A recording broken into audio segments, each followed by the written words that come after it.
I was in Kingston and Gananoque recently for a tour of the 1000 Islands. Before heading back home to Toronto, I decided to spend the night at the Rosemount Inn in Kingston. Rosemount Inn is located on a quiet street in the Sydenham neighborhood of Kingston, Ontario, just a short walk from Kingston's downtown and the waterfront. If you're arriving by train, it's about a 15-minute drive from the Via Rail station in Kingston. The location was ideal, close enough to restaurants, parks, and the lake, but also far enough to feel quiet and private. The hotel is housed in a Victorian house that was built in 1850 by the renowned English architect William Coverdale. It used to be the family home of a dry goods merchant named Edward Hardy before it was transformed into a boutique inn. The main building, as you would find, is in the style of a Tuscan villa with the hallways and exterior showing excellent examples of Coverdale's trademark arches. It was originally a 3-bedroom home with the rear section being the servant quarters. Now it's rooms 6 to 9. The inn first opened its doors to guests in 1990, operating then as a bed and breakfast inn. In terms of design, the inn blends Victorian architecture with modern minimalist interiors, so it still has a vintage but very modern feel. It also has a large garden area with sitting spaces. Honestly, it felt more like a stay at a friend's place or at a family's place than like an hotel, as it still has that very homely feel. The main building is where you find most of the guest rooms, as well as the dining room, common area, and lounge. You also find small sitting nooks that are perfect for reading or walking quietly.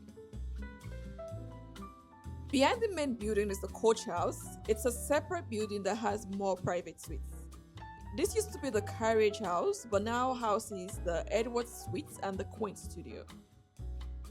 Since this is a boutique hotel, check-in is done a little differently. There is no traditional check-in desk or reception area. The hotel uses what they call a text concierge. So a day before your arrival, you will receive the door access code and information on how to check in. They also provide you with a contact number that you can reach out to for questions or for urgent matters.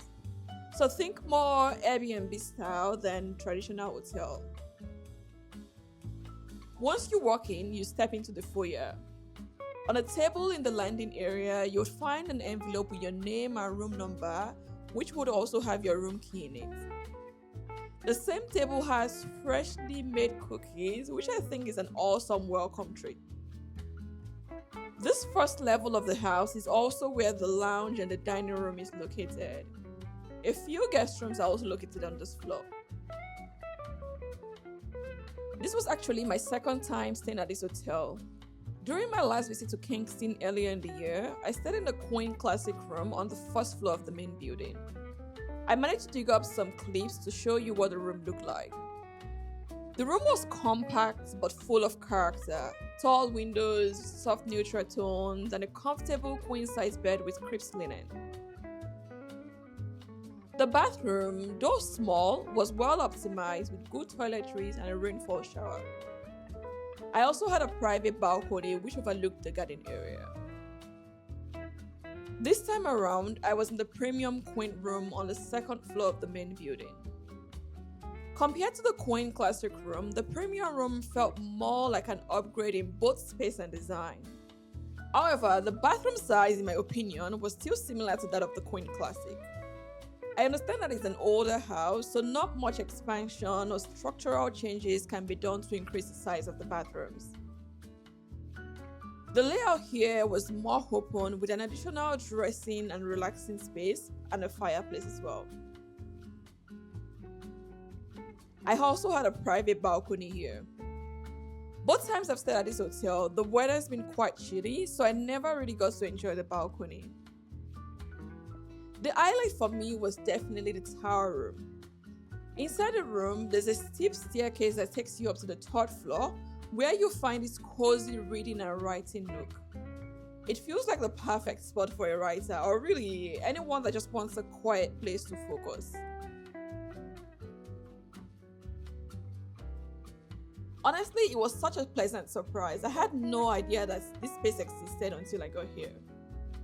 The overall room decor, I'd say, strikes the right balance between classic and modern with the wood accents, light fabrics, and minimal clutter. Now to the amenities. Breakfast is complimentary and is served every morning buffet style in the dining room from 7:30 a.m. to 9:30 a.m. Both times I've stayed here, I enjoy the breakfast options available. I think you also have the option to eat in your room or in the dining room or in the garden. For other amenities, the Rosemount Inn keeps things very simple. There is no pool, no gym, and no televisions in the room. The hotel, they say, is designed as a sort of retreat spot.